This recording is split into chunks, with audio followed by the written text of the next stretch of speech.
This was fascinating. The U.S.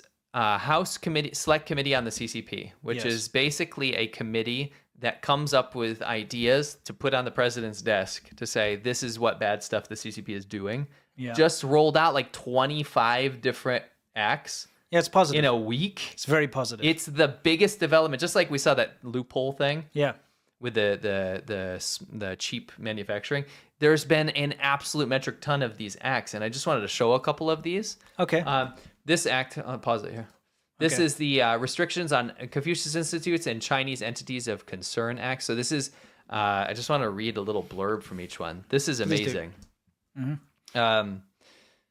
This one. Confucius Institutes, for those of you who don't know, are kind of like a spy operation in the universities abroad. Yes. The Chinese Communist Party funds Confucius Institutes because it wants to manipulate the minds of young Americans, whether it's digitally on TikTok or physically through Confucius Institutes. We cannot allow American taxpayer dollars to support universities that allow the presence of these institutes to influence and manipulate their students. And I love the title of this because what happened is these Confucius Institutes open up in colleges and stuff, right? Mm-hmm.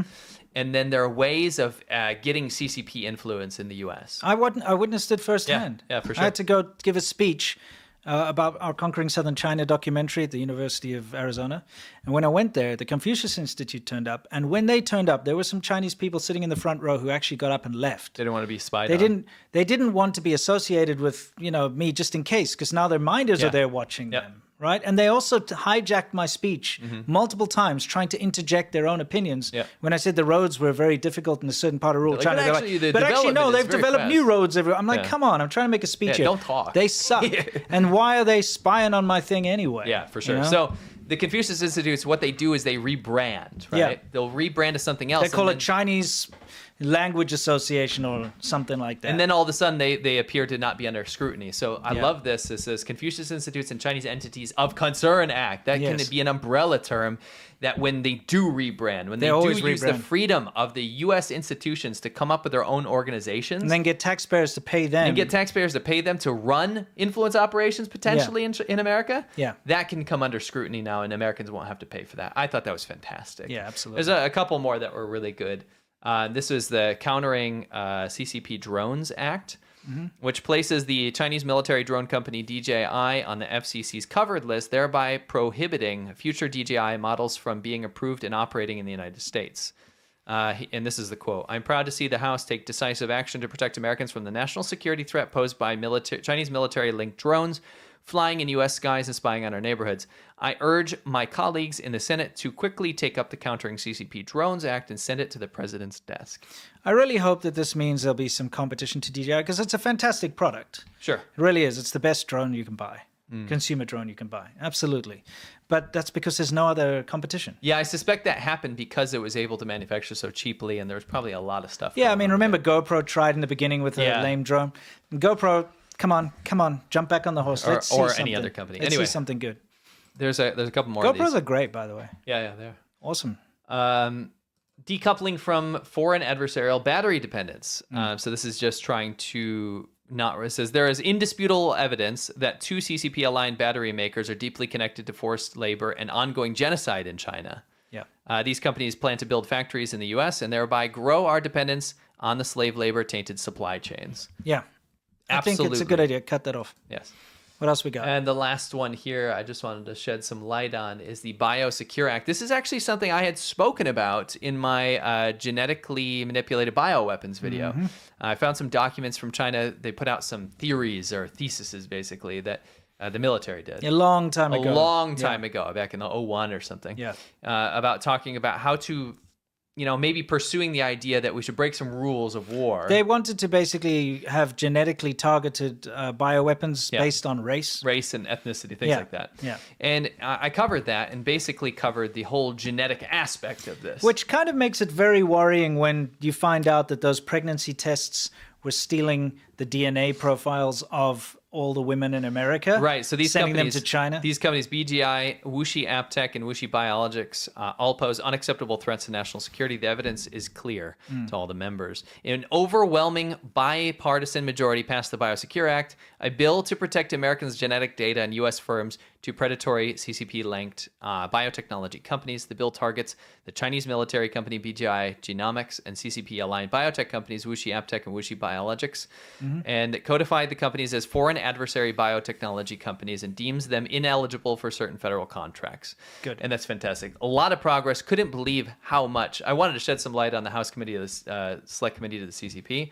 Can't believe how much good work they're doing, and I love it because it's bipartisan. It's Democrats and Republicans working together on what we believe to be the greatest threat to America, and that is the Chinese government. Yeah. It's fantastic. Links below. Links all below. Please go read it up if that's something that interests you. Yes. This is such good news. It is? Yes. U.S. moves to block a popular tariff-free path for Chinese goods. We have been whining so much about this. All these companies that are able to use the exploitation or exploit the rules to get cheap garbage over to U.S. Like customers. Timu and all Shane. those kind. Is it Shine, Shane? I don't know. There's so many. There's so many different. Shaint. Get out of here. There's so many different versions of this and loopholes for this, right? Right. And the idea is that you can get goods for very cheap from China directly from the factories, because there's a rule in America that anything under $800 for a shipment is exempt from any tariffs, right? Yeah. Now, I'm thinking about like how you could bring that into pop culture. It's like your friend, where's Jimmy? Oh, he's in the bathroom taking a Timu. I guess you could, yeah. He's taking a Shane. That sucks, dude. I'm sorry. Okay, forget I even brought it up. Anyway. All right. The Biden administration said it would clamp down on billions and billions in small dollar imports that ship directly to consumers. We are punching the air right now because this is something we have been waiting for and hoping would happen to bring fairness back to competition, back to manufacturing, back to consumer goods, bringing things back to a reasonable level where China can't take advantage. I mean, just to give you an example very briefly here, if you're somebody and you make, I don't know, wooden bow ties, for instance, okay, because that happened, that's a thing. Go to bed. Instant -2. Yeah. So wooden bow ties. It's a thing. Okay. It's a thing, and it's kind of a hipster thing. Someone actually approached me once and said, like, if I'd help them advertise their wooden bow ties and cufflinks, and I was like, well, I can appreciate the product, but it's not really my thing. Sure. But people do make it. Wooden bow ties. Wooden bow ties. It's for hipsters, bro. Yeah, I don't think there's anything wrong with that. You have like a little tweed cap or something and a wooden bow tie and a twirly mustache. Might as well. It'll work, right? Anyway. Beard oil. Yes, you'd get the beard, the manly beard oil. Anyway, the fact is, say you're making wooden bow ties. Okay, so you're sitting in your little shed and you file them out, you make them really nice, and it's your own little product. And you want to sell them in and around just your neighborhood or your city.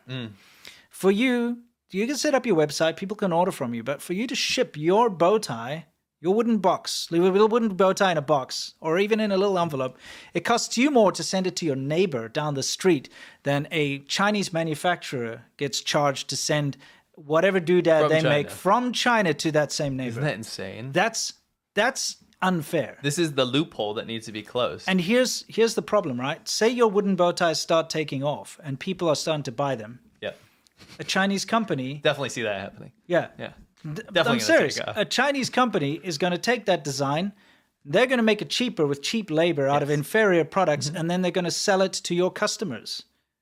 And it will be cheaper. Cardboard bow tie? Yeah, well, I mean, it'll still be wood, but it'll be like, I don't know, particle board. Yeah, it'll be particle board. A particle board wooden bow tie. Yeah, but you can have that, and they'll just add they'll paint in the grain so it looks real. Yes. And they'll send it to your neighbor for half the price because they don't have to pay for shipping. They have very cheap labor. Yep. You know what I mean? Yeah, so here's the thing. For all the wooden bow tie makers out there, this is great. Yes. And I'm just, I'm using that as an example. But for anyone who's trying to get off the ground with a small business, making a product, for all the makers out there, for all the people that use their hands, the people that need to ship things, it's always been so unfair that a Chinese factory can send a little doodad all the way from China for less than it costs you to send to your neighbor. Yes. You know? Absolutely so this fantastic. might help. Yes. Next in the news. This is the news hour. Okay. Next in the news, blank screen. Blank screen. Navy SEAL unit that killed Osama bin Laden trains for China invasion of Taiwan. How sick is that? How sick is that headline? I literally only wanted to put this in for the headline. Yeah. Isn't that like the best headline? Sure. You know how cool, like badass does that sound? Yeah, it's such a cool article. Even my dad sent that to me. He's like, "Hey, have you read this?" Oh, for real? Yeah.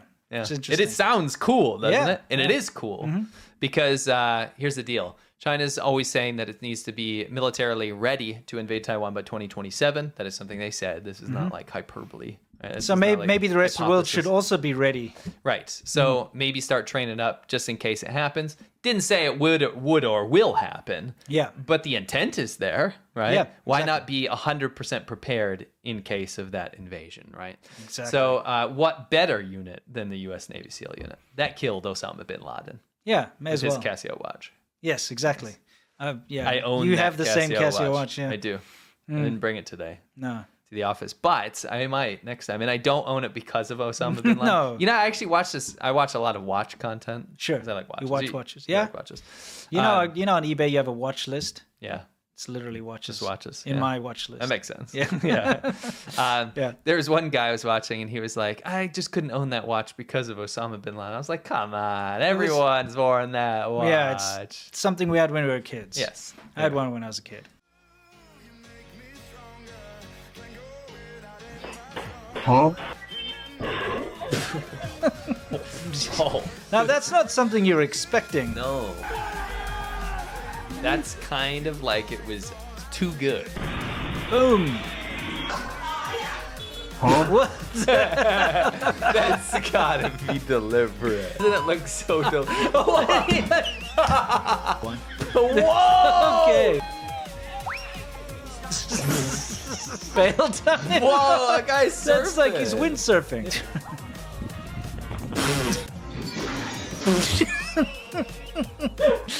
Don't stand on your dad's desk or whatever. Wait. 1 and 2.